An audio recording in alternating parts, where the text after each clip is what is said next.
I'm trying to grape Ubuntu. No, not literally. Calm down, you cancel happy morons. Grape is an acronym. It means gut, replace, annihilate, purge, evict. What did you think I meant? Ubuntu, the name that comes from an African word meaning humanity to others. It's a beautiful sentiment for sure. But I gotta ask, is it going to live up to its name when I get done violating it? I mean, Ubuntu, the distro that, I don't know, force feeds you snap packs, hooks every system process into systemd, and tells you your way of doing things is deprecated. Wait a minute here. Who's violating who here? That doesn't sound like humanity to me. It sounds like kind of like your crazy uncle who believes conspiracy theories and that sort of thing and votes for an autocrat to get into the highest office of the land. Oh, snap. That actually happened. Never mind, man. We're screwed. Video over.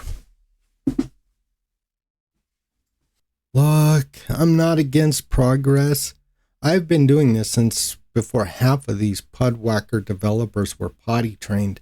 But what I can't stand is when choice gets yanked out of open source, when some hotshot decides that his vision of the future is the only one allowed. Now, Ubuntu used to be about user freedom. Now it's these snap-only packages, systemd, everything pushing you into their walled garden while still pretending it's all about choice. They sure have a funny definition of choice, wouldn't you say? Snaps are slow. They're bloated. They're gatekept through the Canonical store, and it's basically like App Store 2.0, except with half the usability and 10 times the hypocrisy. And systemd?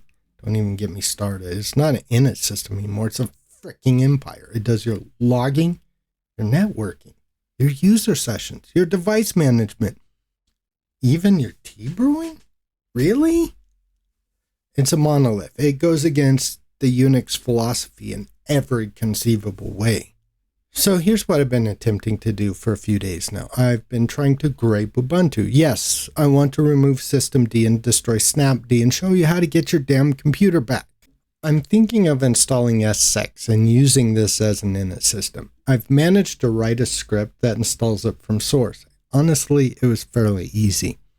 Every time I reboot, instead of waking up inside the belly of the systemd whale, I'm hoping that we'll start with S6 svscan, a clean, minimal process supervisor. I know I'll need to handroll some services like AJetty, SSHD, networking, and maybe even dbus if I want some user-level niceties. That sounds like a lot of work, and yeah, it is. But unlike systemd, it won't stab me in the back with hidden dependencies or magical failure modes.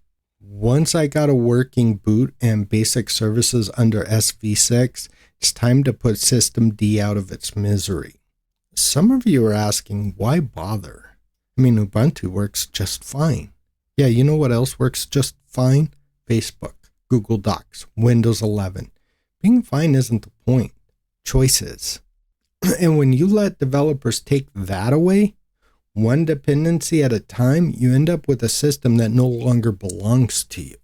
And I got a promise, and I'm saying it right here, right now. Every time a dev tries to take away your ability to tinker, build, or break your system, I'm going to make it my life's goal to screw with them.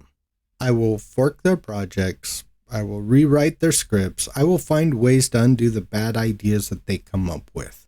And honestly, I think I could build, a better init system in my garage with 2 beers and a copy of the POSIX spec if I had to. Now, over the years, I've been dealing with systemd because it was easier than fighting it. Until now. Because honestly, someone has to push back and no one else will. I guess I'm going to have to do it. So if you're sick of devs deciding what's best for you, if you still believe in the right to tinker, to build, to own your own damn machine, then hit that subscribe button. I got more digital demolitions on the way. That I can promise you. And to the devs out there trying to turn Linux into a managed experience, I see you and I'm coming for you next. I'm going to grape your favorite project until it remembers what freedom actually looks like. And I don't GAF what Linus Torvalds thinks of it. Thank you. So I just want to thank my sponsors, Russell, Scrub Ghost, and Isak. If you'd like to contribute to undoing these bad ideas, buy me a cup of coffee. Become a member like Russell. He'll be seeing this video first. And be sure to click this video to see how Wayland is screwing you.